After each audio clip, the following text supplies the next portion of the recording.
Praise God. Mukama favors we. Hallelujah. Twebaza Katonda tusobodde okubeera ku mpewo kwena ssaawa mukaaga lunch hour special. Mukama mulungi era asigala mulungi ebiseera byonna. Ekiseera kyonna Mukama waffe asigala mulungi. Tumwebaza olw'obulamu bwaffe ffenna nze naawe okubanga bwe bw'oba owulira eddoboozi lino kitegeeza nti Mukama mulungi gy'oli. Nange bwe bampulira bwe mba njogera kiba kitegeeza Mukama akyatukwatidde akyatulinde alina ekiseera eri obulamu bwaffe. Mukama waffe yeebazibwe.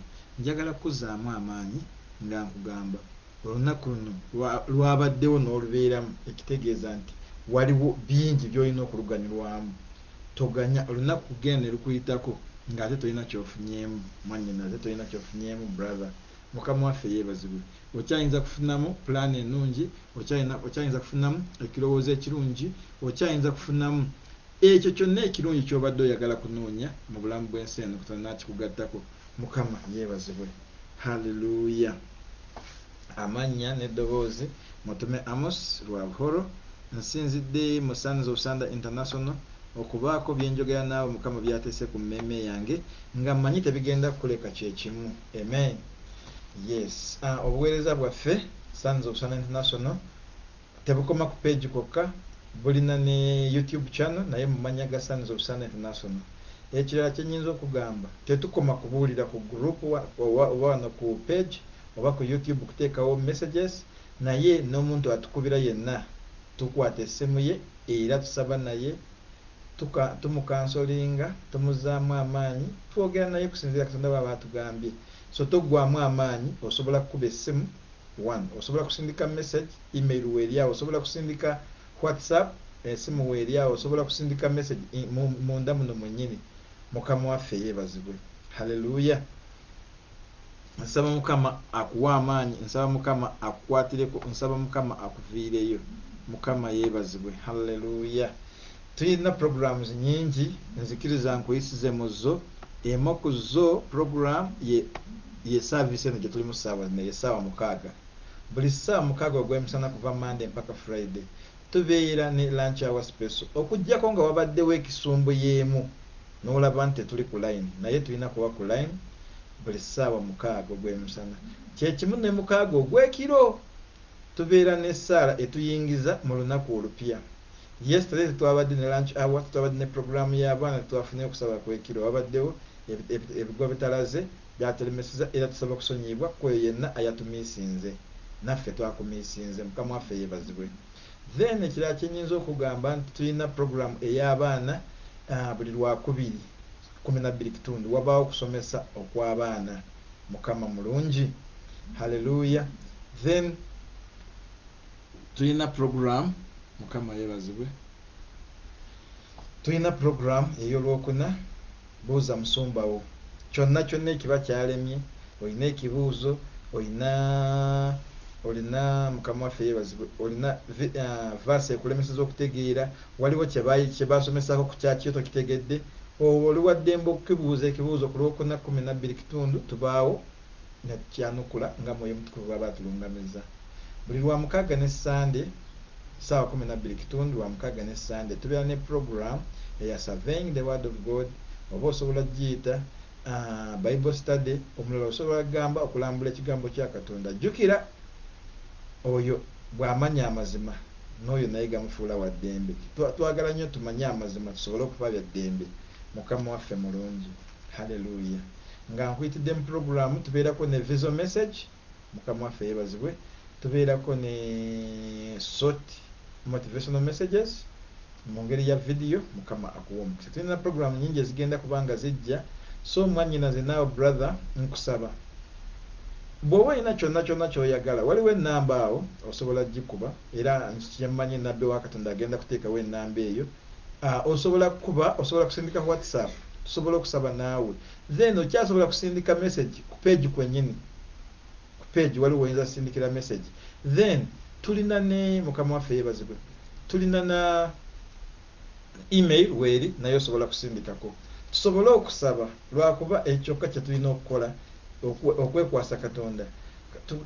Twagamba nti if you understand who you are, then God will cater of why, when, what, how. Ebyo byonna bya Katonda. Gwe weetegeere nti ndi mwana wa Katonda, ye Katonda aketaringa ebiri. If you just understand your position, Mukama waffe yeebazibwe. Hallelujah, hallelujah. Njagala kuzaamu amaanyi nti Katonda akumanyi. Kale nazikiriza tuyimbeyo oluyimba lumu, oluvannyuma tusabe. Omwoyo wa Mukama n'amalaka wabeerawo enjawulo ng'asse mu ffe. Omwoyo wa Mukama n'amalaka wabeerawo enjawulo. Yesu, omwoyo wa Mukama n'amalaka wabeerawo enjawulo wakati mu ffe. Omwoyo wa Mukama n'amalaka wabeerawo enjawulo. Omwoyo wa Yesu n'amalaka wabeerawo kuwona wakati mu ffe. Omwoyo wa Mukama n'amalaka wabeerawo enjawulo. Ayaya, omwoyo wa Mukama n'amalaka n'emizimu gidduka wakati mu ffe. Omwoyo wa Mukama n'amalaka wabeerawo enjawulo. Ayaya, omwoyo wa Yesu n'amalaka n'ebirabo biyimusibwa wakati mu ffe. Omwoyo wa Mukama n'amalaka wabeerawo enjawulo. Omwoyo wa Mukama n'amalaka wabeerawo enjawulo. Ayaya, omwoyo wa Mukama n'amalaka wabeerawo enjawulo. Wabeerawo enjawulo kati, wabeerawo enjawulo, wabeerawo enjawulo wakati mu ffe, wakati mu ffe, wakati wabeerawo enjawulo. Yesu aleetawo enjawulo mu bufumbo, aleetawo enjawulo mu misomo, aleetawo enjawulo mu mirimu, aleetawo enjawulo mu kwagala, aleetawo enjawulo mu buweereza, aleetawo enjawulo mu birabo, mubeeramu enjawulo mu byenfuna, mubeeramu enjawulo, mubeeramu enjawulo mu luzalo, mubeeramu enjawulo. Nyimbira Yesu yalwana entalo zange. Nyimbira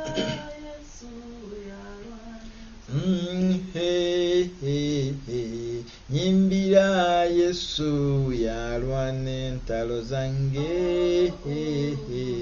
Nyimbira Yesu yalwana. Nyimbira Yesu yalwana entalo zaffe. Nyimbira Yesu yalwana. Ne bonna bansinza, sinza Yesu yalwana entalo zonna. Nyimbira Yesu yalwana. Ne bw'olaba nsuuta, suuta Yesu yalwana entalo zonna. Nyimbira Yesu yalwana. Nyimbira Yesu naawe muyimbire. Nyimbira Yesu yalwana. Nyimbira Yesu yalwana entalo zange. Nyimbira Yesu yalwana. Ne bw'olaba nsinza, nsinza Yesu yalwana entalo zonna. Nyimbira Yesu yalwana entalo zange. Katusabe. Kitaffe omulungi tukwebaza, tugulumiza erinnya lyo, tugambye nti ye gwe alwana entalo zonna, ate mwoyo w'amalaka wabeerawo emirembe, wabeerawo okusumululwa, wabeerawo okuyimusibwa. N'essaawa zino nkiikiriza Mukama mwoyo wo waali, lwakuba teyajja kukyala, yajja kubeera naffe Mukama. Ng'oluyimba lw'omuweereza omuweereza bwe yagamba, saagala onkyalire naye njagala tuule mu bulamu bwange. kitaffe omulungi omwesigwa, nkimanyi nti oli wamu naffe, nkimanyi oli otwagala, nkimanyi olina ebirungi by'oyagala eriffe.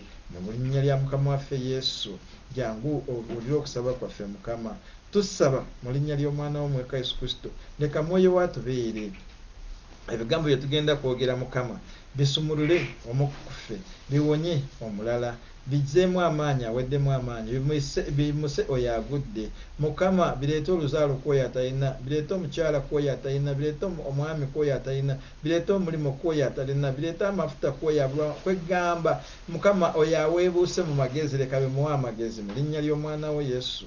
Tusinza erinnya lyo, tutendereza ekigambo kyo, tugamba oli mulungi, tugamba oli w'amaanyi. Leka nze ndeme kwonoona meseji yo Mukama, okufiiringa meseji eno nenjonoona nengida lyotinga kusinziira nga bwe njagala, naye leka Mwoyo wo Omutukuvu atukulembere ffe tusobole okwogera nga twogera nga gwe bw'oyagala so si nga ffe bwe twagala. Erinnya lyo ligulumizibwe, ekitiibwa kyo kibe ky'amaanyi eri obulamu bwaffe, mu linnya ly'omwana wo Yesu tusabye, amen. Abali ku mukutu mwenna Mukama abampeera omukisa. Ekigambo kyaffe kiri I am a winner in Christ Jesus. I am a winner in Christ Jesus. Mukama waffe yeebazibwe. Naye leero tugenda kuyitira ku side endala okulaba nga tukwata kye twogerako. Mukama akumpeera omukisa era akunjagalire.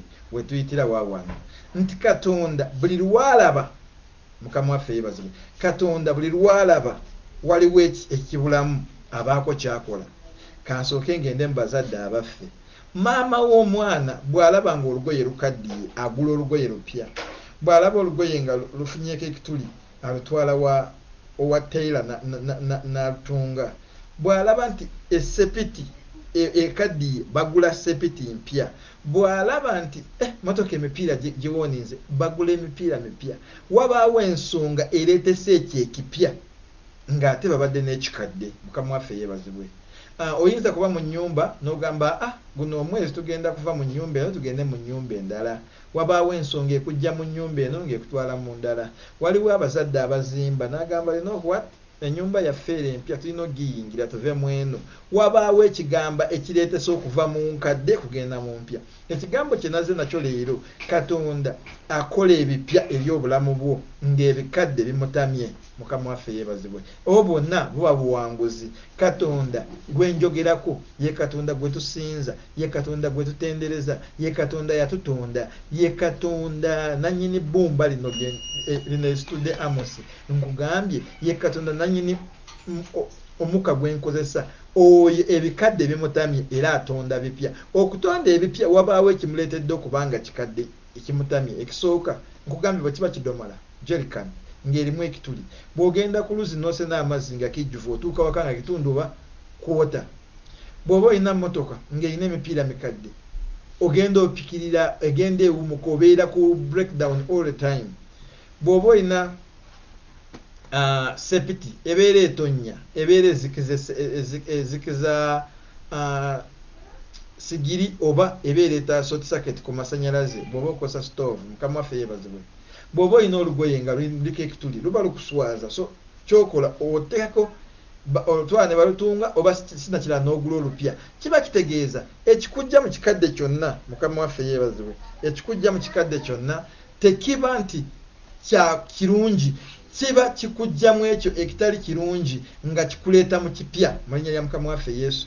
Katonda yalabye nti waliwo ebikadde ebimusumbuye mu baana be nga tetumuweereza bulungi olw'ebyo ebikadde bye tulina. Mukama waffe yeebazibwe. Mulimu ebikadde ebiri mu bulamu bwaffe nga byo bikulemesa okusinza Mukama mu maanyi n'omu bwesimbu. Mukama waffe yeebazibwe. Naye leero ekigambo kizze ekigamba I am a winner in Christ Jesus. Naye tekikoma ekyo. Katonda agamba ndeeta ebipya okusalawo ebikadde. Bw'oba obadde omanyi nti oyambala olugoye lumu aleeta olupya. Bw'oba omanyi nti obadde n'ennyumba muzigo gumu aleeteyo emizigo ebiri oba kusingawo. Bw'oba obadde olina mmotoka nti yegende efa makanika wafuuka mukwano gwe ne bw'otuuka wa makanika agamba gwamu osooka olinde kansooke malirize bano gwe yiyo ngimanyi njena gikwata kumanyi weeyotera kusumbuwa. Bw'obanga gwe afuuse ne kasitoma ku ddwaliro bw'otuuka ku ddwaliro nga kasitoma wakomyeyo ku ddwaliro ku kiriniki ofuuke kasitoma ate n'agamba sooka otuulaawo kankuwe panado nkimanyi kati kuwumulako nkimanyi byengenda kukola naye kansookere ku bano lwakuba ekikyo nkitegedde ebyo mbimanyi mukama waffe yeebazibwe kwegamba n'ofuuka kasitoma muka drug shop k'omuntu n'ofuuka kasitoma mu kiriniki y'omuntu n'ofuuka kasitoma mu famasi y'omuntu olemye okufuuka kasitoma ku kibanda kya mmotoka olemye kufuuka kasitoma mu winner classic olemye kufuuka kasitoma ku mudaala gw'ennyama naye gweofuuse kasitoma mukama waffe yeebazibwe buli lunaku bajanjaba ggwe bwe bati bajanjabye ggwe mwami wo osinga mwami wo si mwana wo taata wo basata wo maama wo brother wo kwegamba ggwe bakumanyi agenda ku ddwaliro nze bamanyi ngenda kuba bukuba essimu takumanyi nti mwasoma mwenna takumanyi nti wamuwaawo ssente n'omuwola sometimes omuyamba takumanyi nti lwakuba wa Luganda akumanyi olw'endwadde ezo ezikunyiga buli olutakira mukama waffe yeebazibwe kati ebyo byebinyiiza Katonda n'agamba ngenda kukola ensi empya mu bulamu bwo n'eggulu epya akooyo okubeera ng'osaba essaala yo nga ne Devi egimanyi egamba Amosi agenda atandika bw'ati amalirize bw'ati mukama waffe yeebazibwe nga sitaani yakuraminga essaala yo nga naawe mwenyini ogimanyi singa bakuwa ekitabo oyinza giwandiika ne zibanga essaala z'eddiini ng'omanye ebikolwa byonna no Katonda abikooya ayagala akutondera eggulu epya ng'essaala yo y'osabye leero egenda kuba teddamu kuwulirwa ng'osaba ndala nga Katonda ateesewo birala nga bipya naye essaala gy'osaba yeeyo ensiiba gy'osiiba yeeyo gimanyi enyambala yeeyo bw'oba osazeeyo kutendereza oyimba oluyimba lweru kasita bawulira oluyimba kasita bagamba Amosi agenda kutendereza nga bamanya agenda kuyimba tumutende nga bamanyi Amosi agenda kubulira nga bagamba agenda kubulira mu kitabo kya Jeremiah nga gwe bamanyi awe wasibira awe wakonera ebyo Katonda bimutamye wakona Katonda agamba agenda kukola ekipya mu ggwe haleluya ebikadde biba tebigenda okulabika ebikadde bisumbuwa mukama waffe yeebazibwe ebikadde bisumbuwa naye buli lwagamba yabajja mu Misiri olw'okubonaabona ng'abatwala waalaba awali emirembe amiina eba yabalokole yabajja mu Misiri Gesamen okubonaabona akubajjeko bagende bafune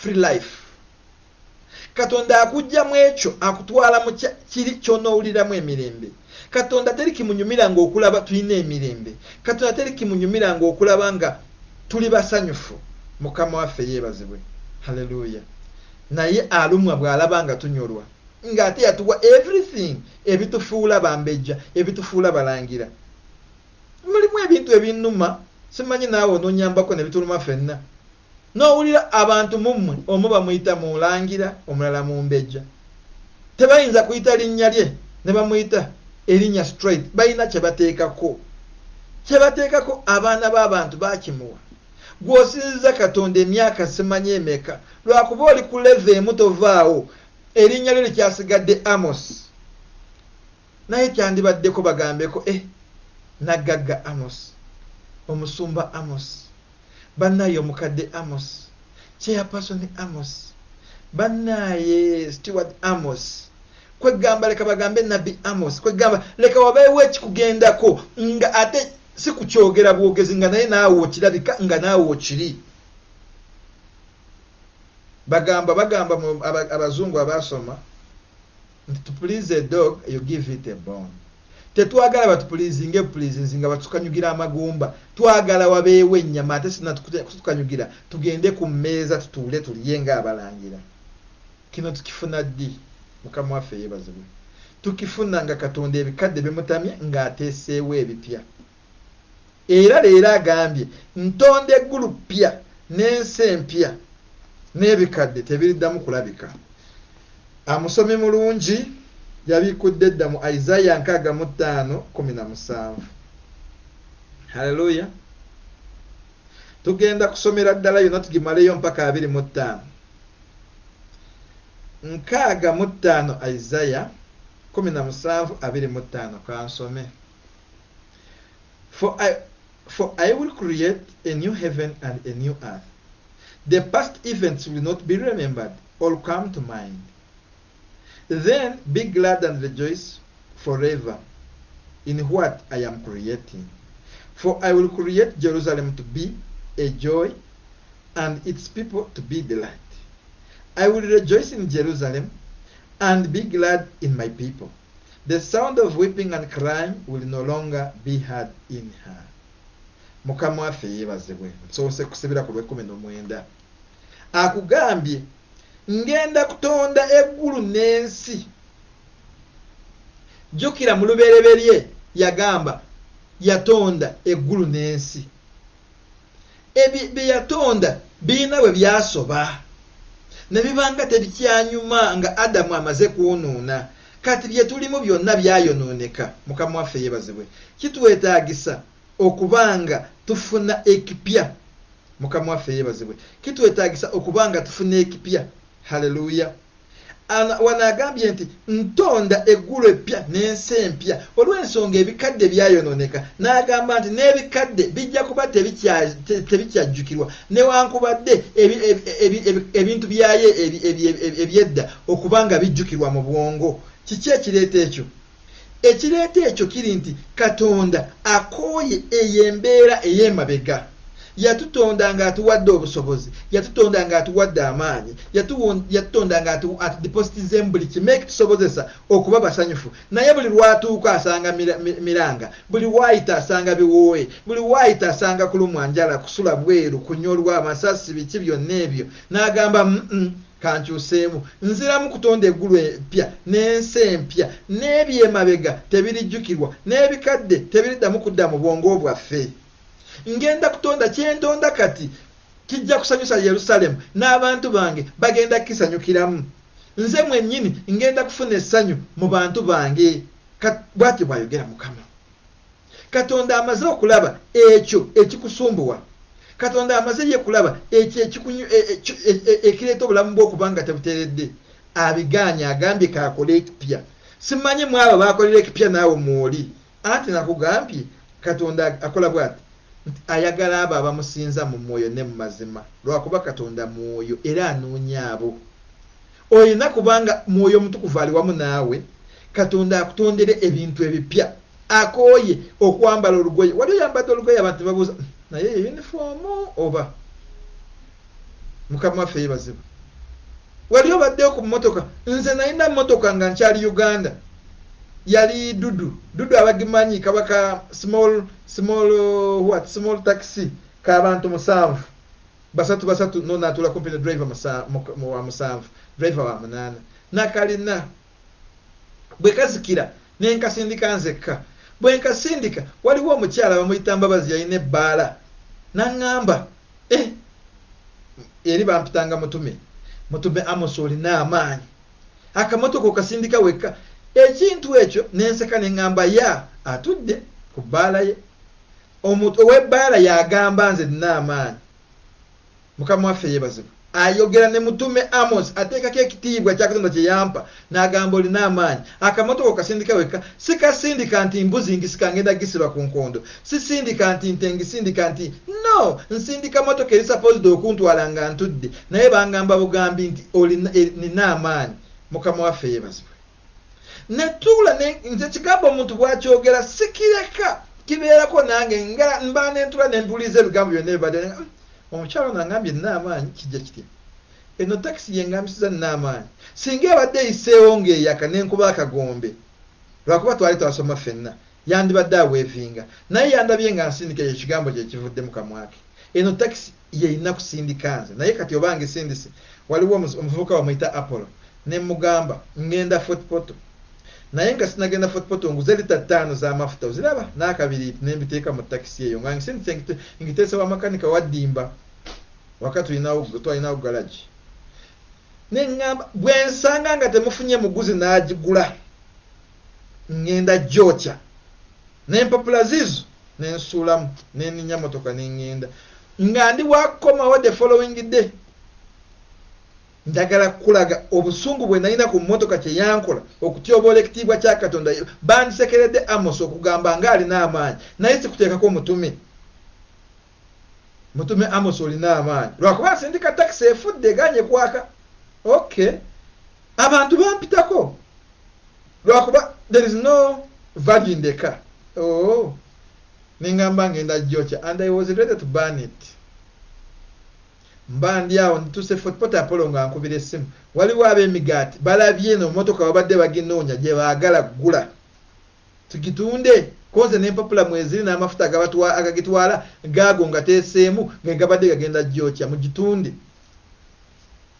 Apollo n'aŋŋamba balinawo sente entono endala tuzisanga Mityana konze genda nabo koya abagenda sula wano bagenda nkya era enkya bwe natuuka motoka eyali ezikira motoka gye nali nsindika motoka eyali epipira bwe baagituulamu ne baŋŋamba mbavuge nentya neŋŋamba bwe naavuga motoka eno egenda kuzikira abasajja beekyuse ne bagamba ne bwe naazikira ne bwe naakola kiffe twagisiimye tugenda gitwala tofaayo mukama waffe yeebazibwe haleluya munansonyiwako mukama waffe yeebazibwe nengivuga njagala kugamba mukama waffe yeebazibwe haleluya motoka teyazikira mpaka Mubende kilometers 4 neddamu nenjikanyuga kilometers endala 4 mpaka Mityana nga tezikidde ne batukwasa sente zaaliyo balina akamotoka hizika kalungi kastaleti ne bampa sente ezimu ne bampa n'akamotoka nga akamotoka kokka sente zaako ze zaali zigula taxi naye ne banyongerako sente endala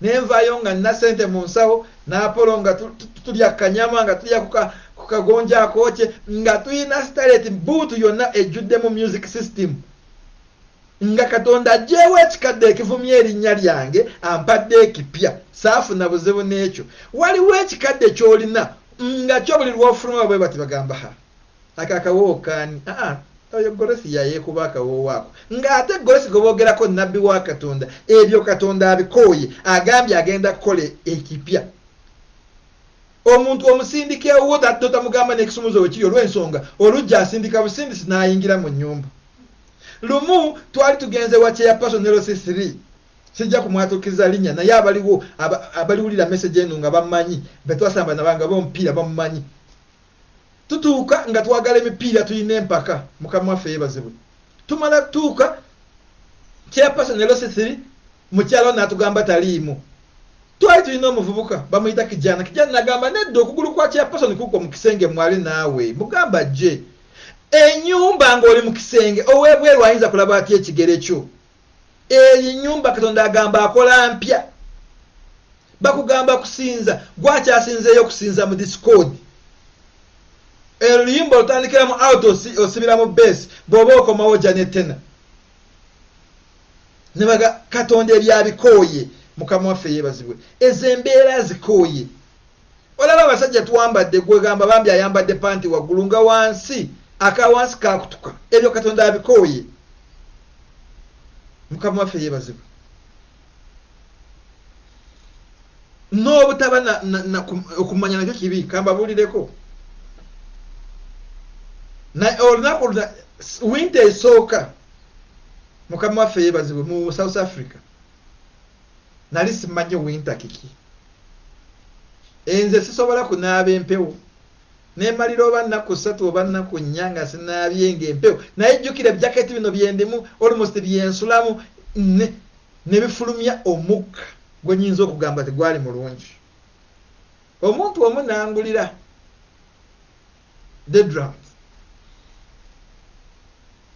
kati nze ne neebaza nnyo nga simanyi na bbeeyi nga mmanyi angulidde ekintu ky'amaanyi naye nkiwera n'obujulizi mukama yeebazibwe obwongo bwange bwe bwakomawo ne ntegeera nti kino kibadde nemanya nti tebangulira deodorant nti ye yali embulamu baagula deodorant okukendeeza ekyo kye baali bawulira ekiva mu nze eyo embeera nayo olina ogikoowa abantu okubeera awo nga oli ayinza simanyi mukama waffe yeebazibwe ng'oli akubeeza akutuuza mu ntebe y'emabega kuno okumuta ogwawano ne waba nga tewali muntu mukama yeebazibwe kyokka ntuula emabega eyo munnange naye nga tayagala obeere kumpi nga lwakuba owunya akamwa ng'akanywa akamwa kaagala okakyaleko mu badentist bakakebere eyo embeera Katonda yonna agiganye oli awo olina omwami mutambula buli mwana gwolaba bambi ng'ositulamu ng'omwami akanda kutunulira kyokka bambi oyagala abaana naye gwe tolina mwana tosuubira eyo mbeera nnungi waliwo abasajja kyebalemera n'agamba naye gy'ozaala owuwo ndaba oyagala nnyo abaana naye buli lunaku mugezaawo kuzaala omwana akyagaanye. eyo embeera Katonda agambye agikooye. ayagala atonde Yerusalemu ng'owulira gwe mwennyini ng'onyumirwa nga ne Katonda ajaguza wamu naawe asanyuka wamu naawe. Mukama waffe yeebazibwe. Haleluya. Tuyina ekibeera ekyo ekiri mu bulamu bwaffe nga kyo kitwesibyeko nga mulokole w'amaanyi n'okusabira asabira naye nga waliwo eyo embeera ekutuddemu eringa eng'obweti. Haleluya. waliwo omuweezi omu yali atuweeza n'agamba waliwo embeera omukyala we n'afumba from Monday to Monday tewali lunaku lwonna pooti zammwe we zibadde off esepiti okugamba leero tetujja kufumba tugendeko tuliyeko wakire bwe ne munalya chips. Omukyala n'asiiriza entamu leka kumuvuma newandibadde kubbirira lema muvuma. Omukyala afumbye from Monday to Monday akoowamuko alina naye kubaamu n'olunaku. ezo embeera Katonda zimutamye. Katonda yagala akyusa embeera akuteeke ku levo nga naawe osanyuka. ensi eno tuleme giyitamu ki Lazaro. Lazaro yayita mu nsi eno nga musajja mwesimbu tumulaba mu kifuba kya Ibrahimu naye ku nsi kuno yafuna ennaku gy'otamanyi muwendo. 10 ky'ensi yakisobwa. Excuse me. Ate nga Yesu yagamba mujja kufuna 10 wansi ne10 waggulu. Excuse me. Okimanyi bulungi nti mulokole bwe tutafaako tugenda kusubwa 10 kya wansi. Mukama yeebaze. Oyinza kutambula egombolola n'ogimalayo nga tofunye kiwempe kya muzikiti. Naye gwe genda otambule ng'onoonya ekkanisa y'abalokole. Bagenda gamba bw'onoomala kuyita ku kereziya ey'amaanyi awo wakakkirira ogenda sangawo ennyumba z'amaanyi nga ye ya musiraamu gundi. Kati wali waggulu waliwo ekiwempe ojja kiraba kya bbulu. Eyo ekkanisa y'omulokole. Ate bw'oyagala ennyumba ya pasita pasita tatera kubeerawo kumpi nno. Ate oyinza kutambulako ogende ojja kuyita ku buloka nga 3 eyagundi. Kati akayumba ka pasita ojja kalaba keesuliddeko emabega yazimbanga akazimba emabega asobole ni kesi bw'afuna ssente mu maaso ateekewo ey'amaanyi. Ogenda kalaba mu maaso k'amabaati emabega kasubi. Badescribinga ya musumba. Omusumba wa Katonda eriiso lya Mukama. Ebyo Katonda abiganye nti mu maaso k'amabaati galinga 8 emabega ssubi. Ojja gira balakwa yeyokka weeri ojja kwanguwa gitegeera yeyokka. In fact n'abaana be tebasoma ojja basangawo. Ebyo badescribinga wo Mukama abikooye. Si saalayo yeyekka abikooye. Agambye kati ngenda kusoma nga teke endala ntandise. For I will create a new heaven and a new earth. The past events will not be remembered or come to mind. Then be glad and rejoice forever in what I am creating. For I will create Jerusalem to be a joy and its people to be delight. I will rejoice in Jerusalem and be glad in my people. The sound of weeping and crying will no longer be heard in her. In her, a nursing infant will no longer live only a few days, or an old man live out his days. Indeed, the youth will die at 100 years, and the one who misses 100 years will be cast. People will build houses and live in them. They will plant vineyards and eat their fruit. They will not build and others live in them. They will not plant and others eat. My people's lives will be like the lifetime of a tree. My chosen ones will fully enjoy the work of their hands. They will not labor without success, or bear children destined for disaster, for they will be a people blessed by the Lord, along with their descendants. Even before they call, I will answer. While they are still speaking, I will hear. The wolves and the lamb will feed together, and the lion will eat straw like the ox. But the serpent's food will be dust. They will not do what is evil or destroy on my entire holy mountain, says the Lord. Mukama waffe yeebazibwe. Katonda agambye agenda kukola ebipya n'ebirungi. N'abaana abawere tebagenda kufiira mu nnaku ntono nti baakamuzaala n'afa afudde ng'azaalibwa no. Omuntu agenda kuwangaala emyaka gye egisaanidde afiire ku myaka gye si byakasambattuko okufa ebyakajjanja. Mukama waffe yeebazibwe. Nze wano njogera baali bampaddeko obutwa emirundi 3 ate nga babomperedde ku church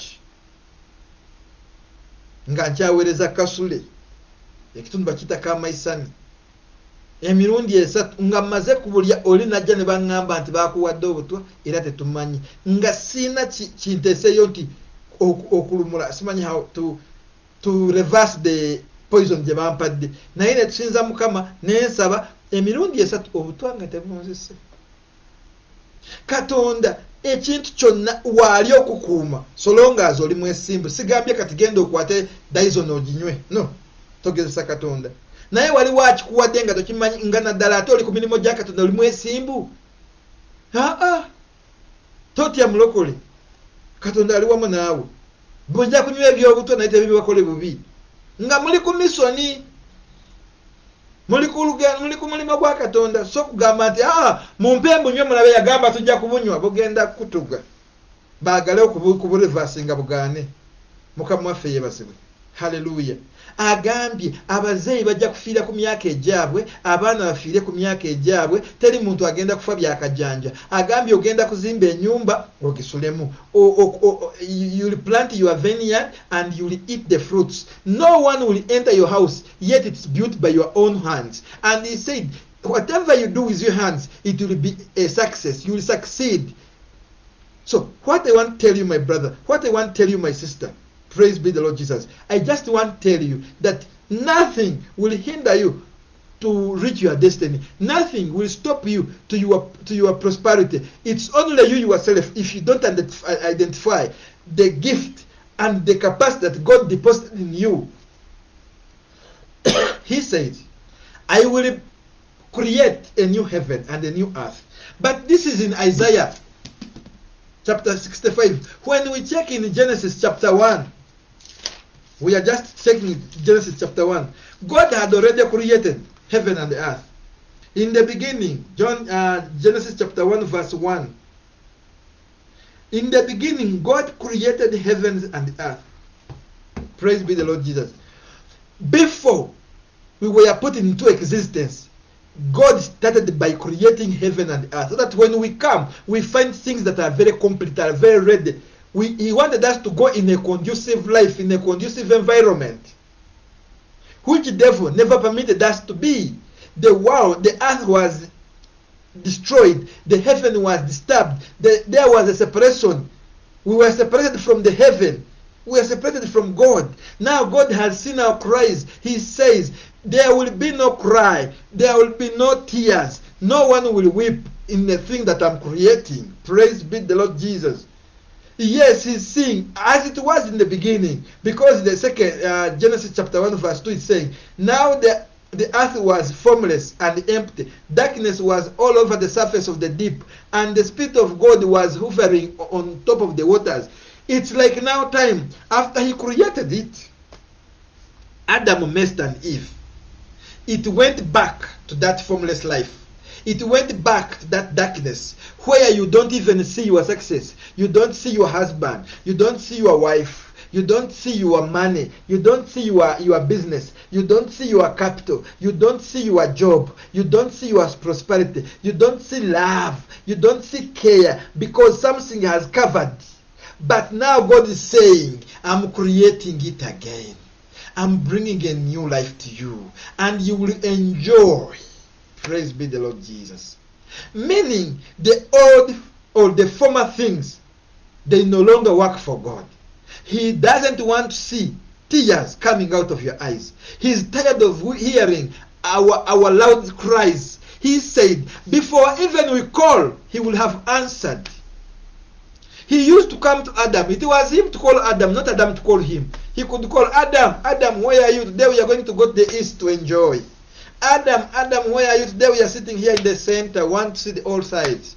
Adam, Adam, where are you? This time we are eating mangoes. Don't bring apple. He was calling them. He's saying, before you call, I will answer. Before you speak, I will have heard. God is ready to hear your conversation. God is ready to hear your speech. God is ready to answer your call. But after making a new earth and a new world and a new heaven. And the former things will not be remembered, neither be put back into our minds. Praise be to the Lord Jesus. How a wonderful God we serve. You know, ask my wife. In the box hub, go through our hall. We had a car parking in other cars. It's like you have put a tin of a paint. You know this paint that paints a house or any other thing. People are putting cars. You are putting a tin of a paint. But God will always see that this one doesn't suit my people. He will always create new things. But to those who are waiting for him, praise be the Lord Jesus. I'm encouraging you. I'm telling you, we are winners. He's creating something new. Even the house that you'll build, it will be yours. He said, you will enjoy the labor of your hands. Not this time that people, praise be the Lord Jesus, will eat what you have done. I have seen it happen. But it won't happen again. May the good God take you out of that circle, take you out of that bracket, take you out of that cage. Who brought the cage in your life? Who brought the cage? Who put us inside the cage? We are always on the circle. It doesn't work like that, my sister. It doesn't work like that, my brother. It's a new life that you're going to live. From today, I challenge you.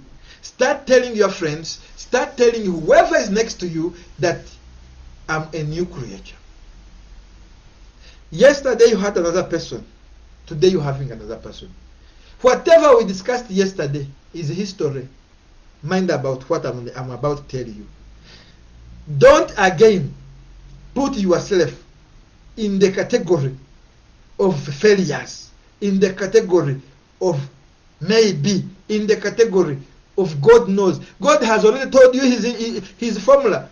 When God was going to destroy Sodom and Gomorrah, he said, how can I hide from my friend of what I'm going to do?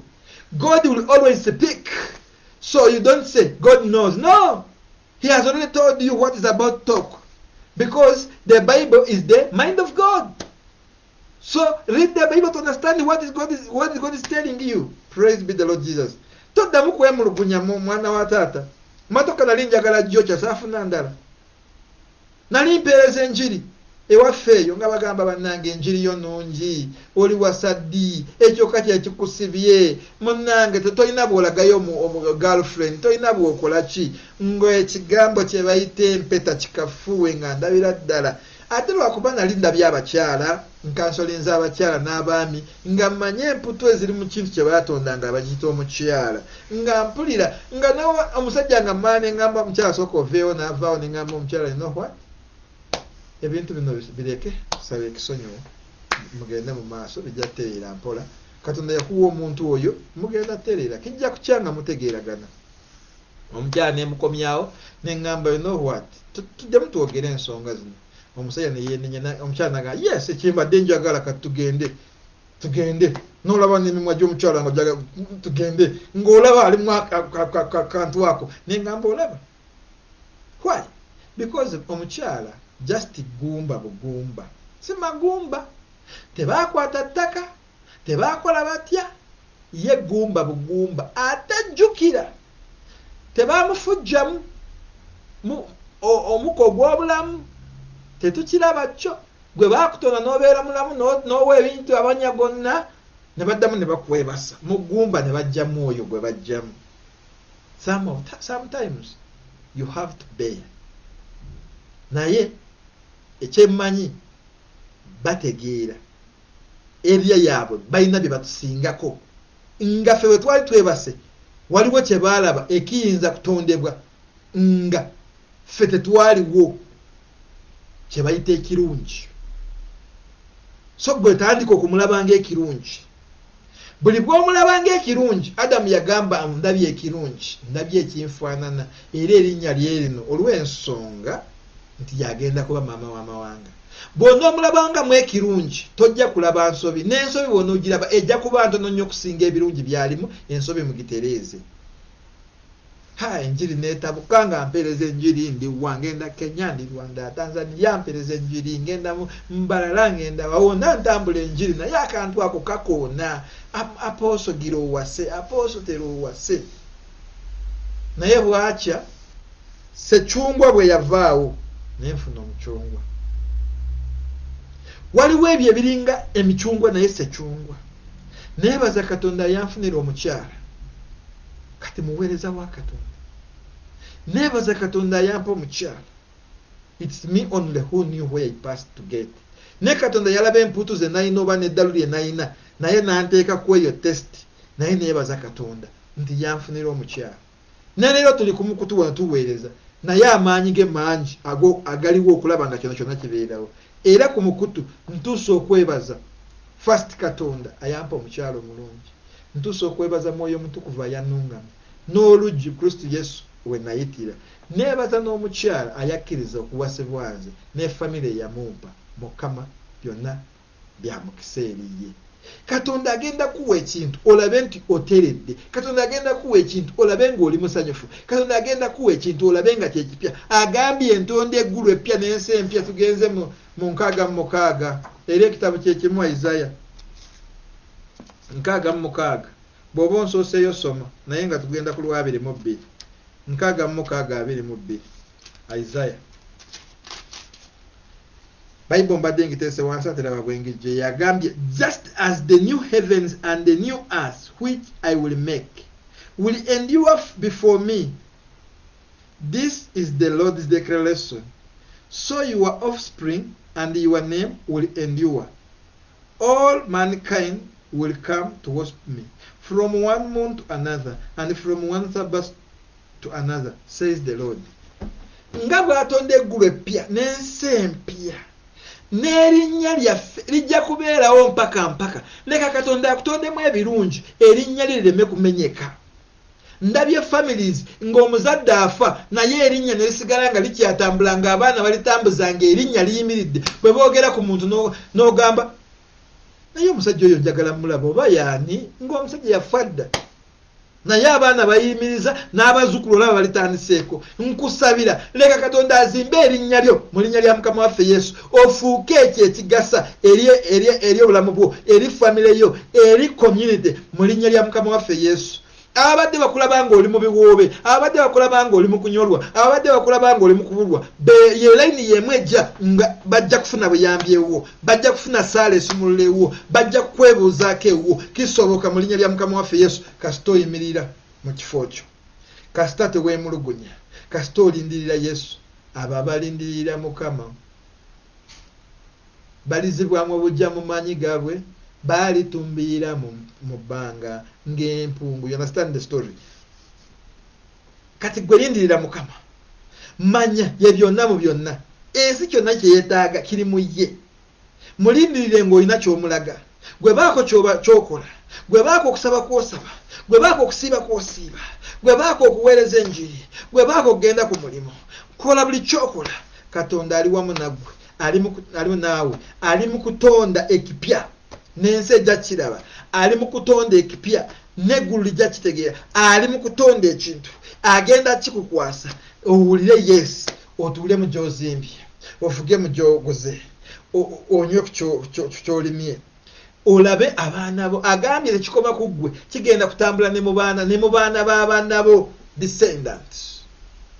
Mukama akumpeera omukisa akunjagalira akuviireyo akulage essanyu alage tutumo Ribaka yatayima kwikirya kasa leka Mukama ekyo kyayogedde mu bulamu bwange kikkirire kikutuukeko mu linnya lya Mukama waffe Yesu ojje mu yeekaalu ye omusinze ng'abantu tebakyuka kukulaba nti bakyuke akoze ebirungi n'ennyimba sooke ziyimirire Katonda ng'abantu bawa obujulizi nga bagamba wali awo obujulizi nga buli omu asula emikono agamba bagambe Amosi jangu otuweere obujulizi nti bannange nze neebaza Mukama olwa Goresi tubadde ffenna mukyaki wano omukyala oyo bujulizi bwa kyaki bawa obujulizi ng'okyasirise bagambe naye Goresi gwe boogerako ali woyinza kujja kuwa obujulizi oyimirire ogambe babyogedde byonna naye ekitiibwa kya Mukama kimuddire.